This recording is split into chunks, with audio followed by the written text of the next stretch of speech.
Thank you, Mr. Speaker, and thank you, Chairman Reichert, Chairman Camp.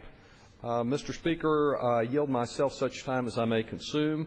Mr. Speaker, abused and neglected children in the foster care system are among the most vulnerable children in our communities. These children have the same needs, desires, and dreams as all young people. They need a safe and loving home. They want and deserve the opportunity to learn, to grow, and to fully experience life. A successful adoption provides foster children with these necessities and gives them the opportunity to achieve their full God-given potential. Investing in the success of our foster children is not only good for them, but in so many communities, it's the difference between those young people becoming a community asset and a community liability. It's about reducing future unemployment, homelessness, teen pregnancy, and incarceration. This bill contributes to our continuing efforts to address these issues and to provide permanent homes for abused and neglected children. I'm pleased that Mr. Levin and I could work with Chairman Camp, Chairman Reichert, to develop this bipartisan legislation to not only extend some important programs, but to make a number of positive changes.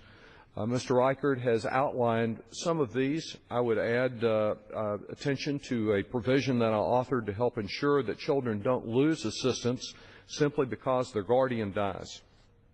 As a longtime member of the Congressional Coalition on Adoption and a member of the Foster Youth Caucus, I am pleased that we could take these steps in the right direction on a bipartisan basis to help these young people. The legislation both continues and improves the incentives now provided to the states when they increase the rate at which foster children who cannot return home find an adoptive family. These new incentives will now be even more focused on the promotion of adoption of older foster children who are sometimes a bit more difficult to place and who have found difficulty in securing a permanent home.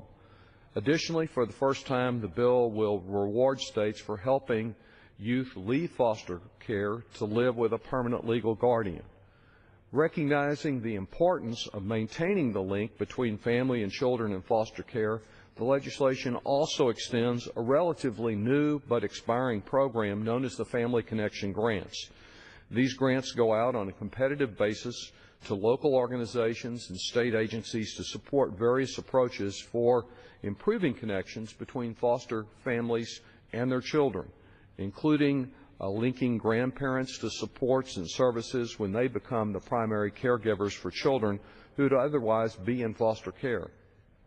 Another provision that I care about greatly is strengthening of the requirement that adoption funding be spent on promoting adoption rather than being diverted to other purposes. Most notably, this legislation requires states to fully reinvest the funds into post-adoption services and other child welfare activities when these amounts were made available by an increase in federal funding for adoption support. In total, this legislation will continue the progress we've made over the last 15 years in moving foster children into permanent homes. In my home state of Texas, San Antonio has been viewed as a particular model of success for adoption. Each month, Bexar County hosts an Adoption Day event that allows families to complete their adoptions in a single day.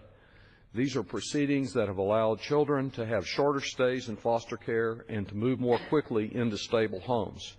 Judges in Bexar County understand that they're responsible for getting children who experience abuse and neglect into a safe foster environment and responsible for placing that child with a permanent family if it does not become safe for the child to return home.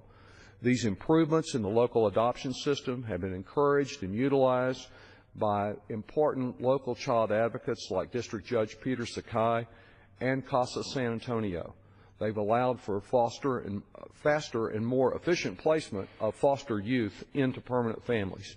Mr. Speaker, I appreciate the opportunity to participate in this bipartisan effort, and I reserve the balance of our time. The gentleman reserves.